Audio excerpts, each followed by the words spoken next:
The Korean winter bit like knives cutting through uniforms, skin and bone. The night was silent, broken only by distant artillery. In a ruined farmhouse just beyond the frozen ridge, Private Daniel Reeves hunched over a battered radio set, twisting dials with trembling hands. The static hissed like a snake. Somewhere out there, American units were pulling back. But Reeves's company hadn't gotten the order. If he failed to reach command, 200 men would be left behind to die. His sergeant leaned close, voice low. "You've got 10 minutes, Reeves. After that, the line is cut and we're ghosts." Reeves's heart pounded. He adjusted the frequency, breath fogging the cold air. The signal flickered, faint, buried under static. And then a voice, broken, distant. "This is... coordinates." Reeves froze, straining to hear. Because sometimes survival depends on a single voice breaking through the noise. The signal sputtered, then vanished. Reeves cursed, pounding the set with his fist. Behind him, soldiers paced nervously. Ammunition was low, food nearly gone. If command didn't hear their position, they'd be overrun by dawn. "Try again," the sergeant barked. Reeves adjusted knobs, sweat freezing on his brow. Suddenly the static shifted again. Not command this time, but whispers. Slow. Wrong. "They're watching." "You can't leave?" Reeves jerked back. It wasn't English. Or maybe it was, broken and distorted. His sergeant frowned. "What is it?" Reeves forced his voice steady. "Interference. That's all." But in his gut, he knew it wasn't. Because sometimes the enemy doesn't just fire bullets, they crawl into your head through wires. The first attack, the farmhouse shook as mortars crashed nearby. Glass shattered. A civilian family huddled in the cellar, children sobbing. "Positions!" the sergeant yelled. Men scrambled, rifles braced at broken windows. Reeves clutched the radio, refusing to move. If he abandoned it now, they were dead. Gunfire erupted outside. Shadows moved in the snow, enemy soldiers closing in. One of Reeves's men screamed, cut down at the door. Another returned fire, spraying bullets into the night. Reeves turned the dial again, his world narrowing to static and fear. Because in war, sometimes the safest place to be is behind a trigger. But Reeves's weapon was a voice, the fading battery. The signal flickered again, closer, stronger. Reeves leaned in, ears straining. Retreat, bridge destroyed. New coordinates. His pulse surged. He scribbled on a scrap of paper. This was it. This was the message that would save them. Then the radio's light dimmed. The battery drained. "No, no, no!" Reeves shouted, slamming the side of the set. The light flickered weakly, then went dark. The sergeant stormed in, blood on his uniform. What happened? Reeves's throat tightened. "Battery's gone." Silence fell, heavier than the mortars outside. Because in the middle of war, death doesn't always come with a bullet. Sometimes it's the silence. The dilemma: they had one spare battery hidden in the cellar, but the civilians were there too. If Reeves went down, he'd expose them. And the enemy was already breaking through the outer line. "Sir," Reeves said, "I can fix this, but I need time." The sergeant gripped his shoulder. "Time's the one thing we don't have." Reeves knew he had to choose. Risk the civilians by rushing into the cellar, or gamble on holding the enemy back long enough to scavenge a new battery from a fallen set outside. Every second the static filled the room was another second closer to death. Because war doesn't ask if you're ready to choose, it forces you. The desperate gamble, Reeves sprinted toward the cellar, enemy fire rattling the walls. He shoved crates aside, pulling the spare battery from under blankets. A little girl stared up at him, eyes wide with terror. "Stay quiet," Reeves whispered, clutching the battery to his chest. He raced back up the stairs just as a grenade crashed through a window. The blast tore through the farmhouse, fire and dust filling the air. Reeves hit the floor, ears ringing. His hands shook, but the battery was still clutched in his arms. He shoved it into the set, sparks flying. The light flickered back to life. Because sometimes the line between death and survival is the size of a single spark. Reeves twisted the dial again, desperate. The signal surged, clearer than before. "Reinforcements inbound." "Hold 10 minutes?" Reeves's breath caught. Relief, salvation. Then another voice cut across the frequency, sharper, darker. 10 minutes. Too late. The radio crackled violently, the two voices overlapping, fighting for dominance, and in that moment, Reeves realized with horror he didn't know which voice to believe. The war of voices. The radio hissed and spat, two signals clashing in Reeves's ears. One was sharp and steady, giving coordinates and orders. The other was warped, dripping with venom, whispering doubt into every word. Reinforcements inbound. Hold the farmhouse. It's a trap. Leave now before you're buried here. Reeves's knuckles whitened around the dial. Sweat stung his eyes despite the freezing cold. Which one is real? He whispered. The sergeant crouched beside him, firing through a shattered window between words. Doesn't matter. You pick one or we're all dead.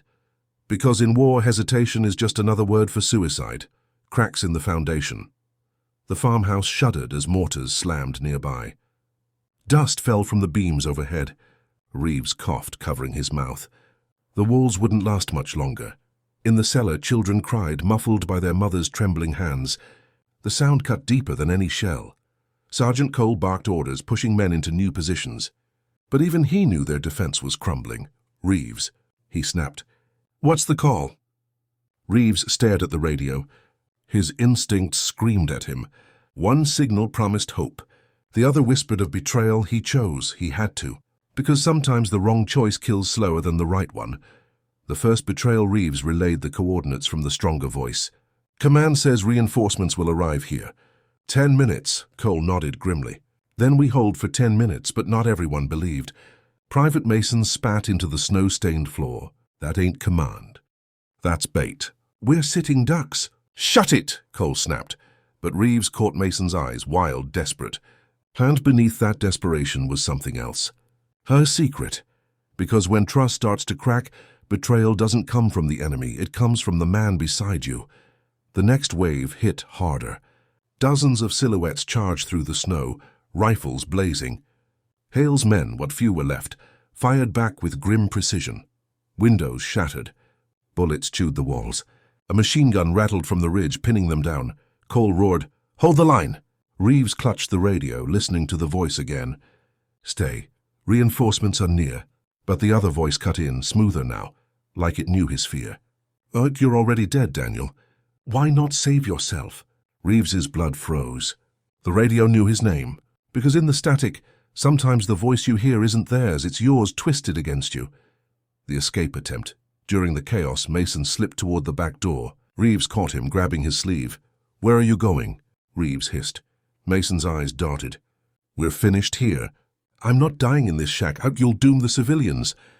Mason shoved him back, snarling. "They're not my problem." Before Reeves could answer, Cole's shot rang out. Mason collapsed, blood spilling across the floorboards. Cole lowered his smoking pistol, eyes cold. "No deserters," he said flatly. The civilians gasped, horror spreading like frost. Because in war, mercy is often the first casualty. The final frequency. The radio sparked violently, nearly smoking. Reeves steadied it with shaking hands, turning the dial one last time. Suddenly, the stronger voice roared clear as a bell. "Hold position. Artillery inbound on enemy coordinates. Do not move." But then, cutting through with equal clarity, the whisper returned. "Stay and you'll burn with them." Reeves's breath hitched. If the artillery was real, salvation was minutes away. If it was false, they'd be obliterated with the farmhouse. His choice now wasn't just about soldiers, it was about the crying children in the cellar. Because sometimes the signal that saves you sounds exactly like the one that kills you. The farmhouse trembled again, a beam splitting with a sickening crack. Snow and dirt poured through the roof. "Sir," a soldier shouted. "We can't hold it. This place is coming down." Cole looked to Reeves. "What's it gonna be? Stay and trust the call or pull out now?" Reeves's mouth went dry. His finger hovered over the transmit key, and as he opened his mouth, the cellar door slammed open. A child stumbled into the room, eyes wide, pointing at the radio. "They said your name," she whispered. The room froze. Soldiers, civilians, everyone stared at Reeves. How could the radio know his name? The static surged again, louder than before, voices overlapping, calling him, "Daniel, Daniel, Daniel." Reeves staggered back from the set, horror twisting his gut. The soldier's eyes turned to him with suspicion, fear, and something worse, accusation. Cole raised his rifle slowly. "Private, what the hell did you do?" And in that moment, Reeves realized the truth. The enemy wasn't just outside. It was inside the room and maybe inside him. The farmhouse stank of smoke, sweat, and blood. Men coughed in the haze. their rifles clutched tight, eyes darting not only to the shattered windows, but toward Reeves himself. The static still hissed from the radio, carrying voices that knew his name.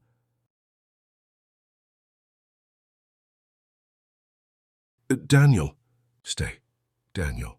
Die with them. Sergeant Cole's rifle was steady, aimed at Reeves's chest. His jaw was clenched tight, but his eyes betrayed fear. What did you do, Reeves? Cole demanded. Reeves's hands shook above the radio. Nothing. I didn't call them. Someone's jamming the signal. Cole took a step closer. The other soldiers followed, suspicion sharp as knives. The civilians huddled in the corner, children whimpering, mothers shielding them. One whispered in Korean, pointing at Reeves. Spy Reeves's chest tightened. They thought he was the traitor. Because in war, trust doesn't die with bullets. It dies with whispers, Cole barked. Transmit something now, prove who you're talking to. Reeves's throat was dry, but he forced words into the mic. This is Private Daniel Reeves, 3rd Battalion. Do you copy? Over. For a moment, nothing. Then, this is command, came the crisp reply, clear, authoritative. We read you, Reeves. Hold your position. Reinforcements are on the way. Relief washed through Reeves. He turned triumphant. You see, it's real. But Cole's eyes narrowed. Ask them something only command would know. Reeves hesitated, then asked, Command, confirm authentication code for Unit Bravo 9. Silence. Then the voice answered, smooth, steady. Authentication code is 217. Cole's face went pale. He shook his head. Wrong, it's 172. The soldiers stiffened, rifles rising again toward Reeves. Because the deadliest bullets aren't the ones that tear through walls, they're the ones that tear through trust. Sir, please, Reeves begged. They're manipulating the signal. But one of the soldiers snarled, He's compromised. We can't risk it. A rifle shot rang out, not at Reeves, but at one of the civilians. A man fell, blood staining the snow-covered floorboards. The soldier barked, If they're feeding us lies through him, then none of them can be trusted either. The civilians screamed, chaos filling the farmhouse. Cole fired into the ceiling, silencing the room. Enough. Nobody shoots unless I give the order. Reeves's stomach churned. The line between allies and enemies had blurred to nothing. Because when paranoia takes hold, everyone is a suspect, and everyone is a target. Reeves snapped back to the radio. He twisted the dials, ignoring Cole's threats. Beneath the static, another faint voice broke through. Reeves, hold on. We're coming. This one was different. Weak but human, familiar. Reeves's heart skipped. It was Captain Hale, the officer who had trained him back in Busan. He would know that voice anywhere. Captain, Reeves shouted into the mic. Confirm identity. What's the name of your dog back in Busan? There was a pause. Then Whiskey. Little Mutt. You always fed him scraps. Reeves's throat tightened. Only Hale would know that, but Cole was unmoved. Could be another trick. Reeves slammed his fist on the table. Then if it's a trick, it's a damn convincing one. Because sometimes the truth doesn't come in codes. It comes in memories only two people share. The static surged again. Hale's voice cut through, stronger this time. Artillery strike inbound on your position in 7 minutes. Evacuate the civilians now. Repeat, get them out. Reeves's blood turned to ice. He looked up at Cole. They're going to shell this place. We have to move. Cole shook his head violently. No, the last signal told us to stay. If we move, we could be walking into a kill zone, the men muttered, torn between their captain and their sergeant. The civilians looked at Reeves with desperate eyes, silently begging. The clock was ticking. 7 minutes, because in war the deadliest enemy is not the one who shoots first. It's the one who makes you choose which voice to believe. Reeves made his decision. We're leaving. He grabbed the nearest child, pulling him toward the cellar stairs. The civilians surged forward, clinging to the hope of escape. Cole cursed, grabbing Reeves by the collar. You'll kill us all. Reeves shoved him back, fury burning in his eyes. If you want to stay, stay. But I'm not letting these people die. The soldiers hesitated, torn between orders and instinct. Finally, one by one, they sided with Reeves, shepherding civilians out into the snow. Cole's face twisted with rage. You're making a mistake. But Reeves didn't look back. Because sometimes the only way to lead is to walk into the dark and pray others follow. They spilled into the night, snow crunching under boots. Mortar fire lit the sky, thunder shaking the earth. Reeves led them through the trees, the radio clutched tight in his hands. Behind them, the farmhouse erupted in flame, artillery tearing it apart. The screams of those who stayed echoed in the firestorm. Reeves stumbled, heart racing. He had chosen right, or maybe just chosen a different death. The civilians pressed close, children crying softly, too tired to scream anymore. Soldiers fired sporadically at shadows, chasing them through the woods. Reeves whispered a prayer he barely remembered from childhood, because every step away from fire only leads you deeper into the dark. The betrayal revealed. Hours later, exhausted, the group huddled in a frozen ravine. Reeves tried the radio again. Hale's voice returned, faint but steady. "You did well. Keep moving north. River crossing ahead." Cole appeared from the shadows, rifle leveled at Reeves's head. "He had followed after all. You doomed us," Cole snarled. "That wasn't Hale, that was them. You've been leading us straight into their trap." Reeves's stomach lurched. "No, it was him." "It has to be." Cole's finger tightened on the trigger. And then, through the radio, Hale's voice roared clear. "Cole, stand down. This is Captain Hale. If you fire that rifle, you'll hang for treason." Cole froze, eyes wide. His hands trembled, then slowly he lowered the weapon. Because sometimes salvation doesn't come in the form of rescue, it comes in the form of proof. The last transmission, dawn, broke over the frozen river. Exhausted soldiers and terrified civilians limped onto the ice. On the far side, American trucks waited, headlights blazing like salvation. Reeves fell to his knees, tears freezing on his cheeks. They had made it. Somehow, against every odd, they had made it. He raised the radio one last time. Hale's voice came through, soft now. "Good work, Reeves. You saved them." Reeves smiled faintly, his breath misting in the cold. He lowered the set, and then, faintly beneath the static, another voice whispered, "Daniel, we'll see you soon." Reeves's blood ran cold. He stared at the radio, heart pounding. Was it just interference, or had something followed them out of the static? The civilians were loaded onto trucks, driven away to safety. Reeves stood at the riverbank, staring at the horizon. The war would rage on. More missions, more choices, more ghosts. But he knew one thing. The voices on the other end of the line would never leave him. Sometimes the enemy wore a uniform. Sometimes they hid in shadows. And sometimes they came through the static. This was the story of the last transmission, a desperate fight not just against bullets, but against doubt, betrayal, and the whispers of war itself. If this story left you on edge, don't let it vanish into silence. Hit subscribe to join us for more untold stories of the Korean War. Leave a like if you believe their courage deserves to be remembered. And share your thoughts in the comments, because every voice keeps history alive.